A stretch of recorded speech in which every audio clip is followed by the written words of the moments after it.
Guys, welcome back to another video. In today's video we are talking about procrastination, because let's face it, I know I'm guilty of this. Sometimes we set goals, whether it could be a business goal, a financial goal, a health goal, a body goal, some kind of goal, a relationship goal. We be setting goals and sometimes we're just like, oh, I'll do it tomorrow. Can I do it tomorrow, please? Right? So we're just like, I don't want to do it right now. Put it off for later today, and then later today comes, you put it off for tomorrow. So procrastination, it's a problem. Okay, I'm gonna help you today with 4 simple steps. First and foremost, put a heart on this video.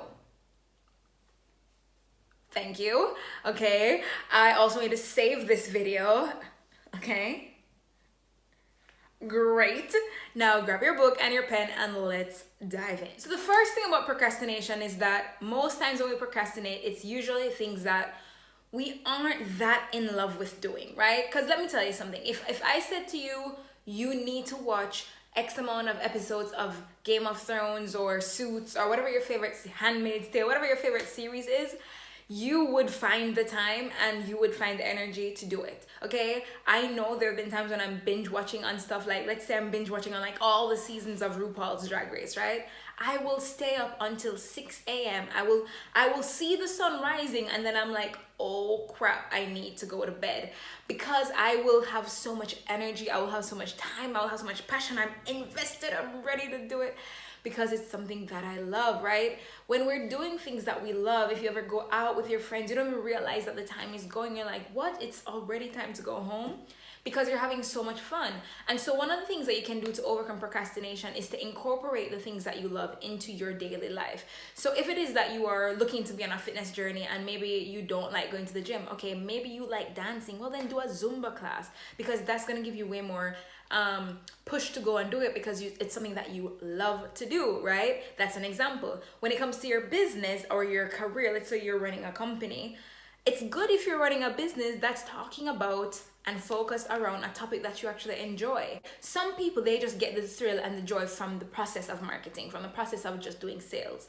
And so for them, it's, they are doing what they love. But if you're running a business and maybe marketing and sales is not like your favorite thing in the world, then you want to make sure that whatever you're marketing or selling is your favorite thing in the world, and that you love it and that you're super obsessed with it, because then you will not even think about procrastinating because you love it so much. So for example, me, and one of the ways you can do this is actually asking your partner, your siblings, your family members, your friends, what is the thing that you cannot shut up about? And I asked, I asked Carla this, and I even asked my little sister this, and both of them, they were like, Chanel, you love to talk about business. And I didn't realize. And so they told me that. I was just like, that's not true. I don't talk about business that much. But then I started monitoring myself for a week, and every conversation I started led with something around success, around business, like everything. And then the second topic that I talked about a lot was around personal development, like, things like this: overcoming procrastination, hacking your brain, hacking your biology, changing your DNA, like soul work and limiting beliefs, and like all the personal development, the house. Like, I love talking about stuff like that. So for me, having a business where I get to talk about sales and marketing and success, but then I also get to talk about spirituality, sexuality, seduction, femininity, like motivation, all of that kind of stuff. I literally love my business. It is because I love it so much. I just want to shout it from the rooftops. It's like when you watched season 6 of Power and you saw these plot twists and you're like, what just happened? Can somebody call me? Who can I talk to? Right? You're looking for people to talk to about the thing because it brings you so much joy. So that's the first thing, right? Do something that you love. The second thing is to really understand your true motivation. So a lot of times we might see people who are like loudmouths on the internet and they're telling us what we should do to be motivated, right? So when I became a coach and I started this business in the first place, I remembered hearing, oh, you need to set your money goal and then this money goal, and like, what are you gonna buy with this money? And then that's how you manifest. Now, listen, if that's how you manifest and if that's your motivation, then more power to you.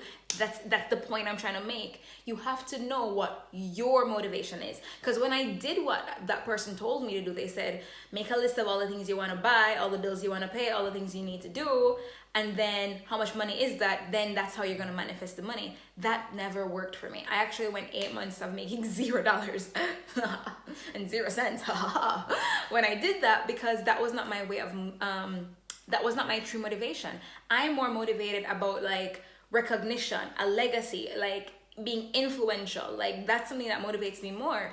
And so if I think about, oh my god, I'm gonna actually touch like 100 people or 1,000 people, or oh my god, I'm gonna have 1 million people who go through my stuff, like that to me, and all these people, they're gonna remember me, and like my books and my courses and my strategies and my techniques and my things will live on forever. When I die, all of that still be there, like everybody's gonna know my name. Like that to me is a bigger motivation. And I remember battling with myself, because I remember thinking, but that's so superficial to want to just have people know your name when you die. Like that, I felt like that was superficial. But then I had to realize that like the message that I'm sharing is something that's going to empower every single person who hears it. Like you're listening to this right now and your life is changing. Hello, your life is changing. So if I am not getting thousands of people and lots of people to hear my message, I'm doing the world a great disservice, because I got a big mouth, I got a loud mouth, and I got a message and I got something to share. So why not show up and share it? And why not make it something that the world actually needs and the world will value? Like that to me stirs me more. So for me, it was about, knowing that I will have a legacy, knowing that my name will live on, and that I will be recognized, and that I will touch people's lives, right? So I had to figure out, okay, I'm not money motivated. I could give two about how much money it is. Like the money's gonna come when I'm touching 1,000 lives, when I'm touching 10,000 students or 1 million people in my community. I'm gonna be making money from that. Like I'm a businesswoman, so I know how to market, I know how to sell. I'm gonna be monetizing that audience. I'm not gonna just have a bunch of numbers and then just have vanity numbers. No, I'm gonna have the numbers, but I'm also monetizing it at the same time. And so for me, I was not money motivated. So you have to know what your motivation is. Some other people are motivated by security. They are freaking out about bills. They need a roof over their head. They need to know for sure that this is happening. And if that's you, then use that as your motivation.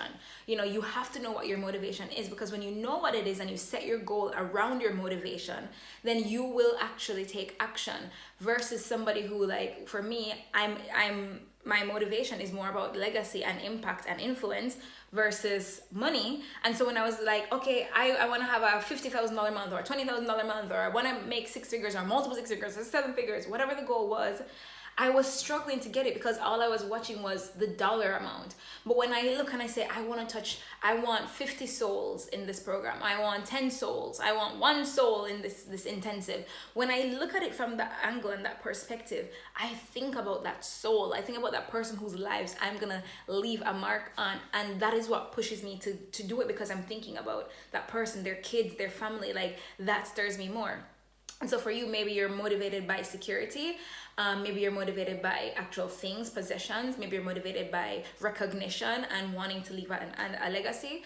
And the important thing, and being money motivated, if that's what you are motivated by, that's also not for you to judge yourself about either, but you just got to know which one are you, which one are you? And when you know what that is, then you can set goals accordingly and you won't procrastinate, because the reason behind it pulls you, right? The reason behind it is like a force of energy that pulls you. The third thing is to set micro goals and take instant action. So for example, let's say I want to have a course that's going to have like 10,000 students. That's the goal, right? I want to have a course that will have 10,000 students. Now, we actually overestimate what we can do in a year and we underestimate what we can do in 10 years, right? That's a quote from Tony Robbins, actually. And so for me, I would say, okay, over the next X amount of years, I want to touch this amount of people. And then I would say, okay, how many people do I want to touch this week? Okay, how many people do I want to touch today? And I will say, okay, I want to touch 1 person today. So instead of me thinking about, oh my God, I need to get 10,000 people, and I'm like freaking out, I know that 10,000 people is the bigger picture. I know that's the goal I'm working towards. But when I'm beginning to take action, I set the goal of 10,000 people, but when I'm beginning to take action, I'm okay with the first person, and then the second person, and then the first 10, and then the first 20. So I'm setting goals where I don't feel like it's out of my reach, or it's like causes such great stress where I don't want to take action. I'm like, oh my God, there's no way I'm gonna do that. Right? I set the goal for the thing that I can do in this moment, in this minute, right now, this second. So what is your goal, and what is the next step? So what is the goal, but what is the next step? And then I want you to only focus on the next fucking step. Like, take that next step. Stop stressing over the big thing. You know that's where you're going. That is where you're headed, but take the first step. It's like, I'm going out on a date. The first thing I need to do is go have a shower. All right? Because if you stand there and you're like, oh my God, I need to have a shower, I need to do my makeup, I need to do my hair, what am I wearing? Oh my God, you start to freak fuck out. When you don't need to, you can literally just be like, oh, let me go take a shower. After you've taken the shower, you're like, okay, what's next? Okay, I'm naked and I'm wet. Okay, let me dry myself and get dressed. Right? So the momentum begins to happen, and there's like a snowball effect of action, but you will never get anywhere if you're thinking about this big thing, because it's not digestible. So you want to break it down into these tiny little chunks. And the fourth thing, which is one of the biggest reasons why you procrastinate, why I procrastinate, why human beings, we be sleeping on our goals, is that we are afraid. There's fear. Fears, limiting beliefs, doubt, fear of what if I don't do it? What if I'm not good enough? What if I can't handle it? What if I fail? What if I actually succeed? What if no one buys? What if no one loves me? What if people reject me? What if I put my heart out on the line and I get my heart broken? Like, all of these fears come up. And so you gotta ask yourself, like, what is the real fear? What is the real reason why I'm not taking action on this? And you gotta go into the questions of, okay, why do I feel this way? What am I feeling? And go into that. And by the way, I'm actually hosting a free 5-part challenge around this. It's called the Fierce Fearless Challenge, and I do this thing like once every 2 years, and I'm about to run it again live. I'm so excited. It's completely free, so you can check the links below or around this video or in my bio or wherever you're, or in the description, and you'll find the link to sign up for this free challenge. It's completely free, and we actually go into the fear part of procrastination. We go into like all the things about fears: fear of not being good enough, fear of rejection, fear of the next level. And it's funny because when I was getting to this level that I'm at now, where, oh my God, like when I was getting to this level, I thought I had figured everything out. I thought I had answered all my fears. I thought, oh yeah, I'm fearless, I'm feared. But you know what? If you do what you've always done, you will get the results you've always gotten. So in order to get to the next level, you actually have to become the next level of fearless. And so even if you think you're already made it, you already did it, there's always areas in your life that you can improve. And when you understand how this works, it's not just about business, it's not just about money, it's about your love life, it's about your family, it's about your body, your health. There's so many areas where we have fears that hold us back. And so I want to invite you to come join me for that free 5-day challenge. And during the challenge, I will be opening doors to my Fear-Free and Living Legendary Master Course. This course is my heart. It is my heart. It is something that I run literally once every 2 years, and I'm so excited to be opening doors to it because, hello, like, we all need to be rising to that next level, and fears should not be the thing that holds us back at all. Like, fears should not be what holds us back. So in it, we'll talk about like fear, changing your fears at a DNA cellular level. Like, we'll talk about like, oh God, it's just so good. So just go get that free challenge, and let's just recap. Remember, save this video, like this video, comment, and let's just recap on the notes. So we talked about why we procrastinate. We all do it on occasion. And to combat that, you need to do something you love, find out what your true motivation is, break your goals down into bite-sized chunks so that you can take that first step, focus on that next step, which is something small and digestible. And then the fourth thing is to understand your fears, which of course we have the free 5-day challenge going on, and we also have doors opening to the Fear-Free and Living Legendary Master Course. Anyway guys, thank you so much for watching this video. I love you so much, and I can't wait to see you join us in this free challenge where we're gonna go in and there's gonna be so much breakthroughs and so much power. And I'll talk to you soon. Until next time, kisses, mwah, peace and love to you. Bye.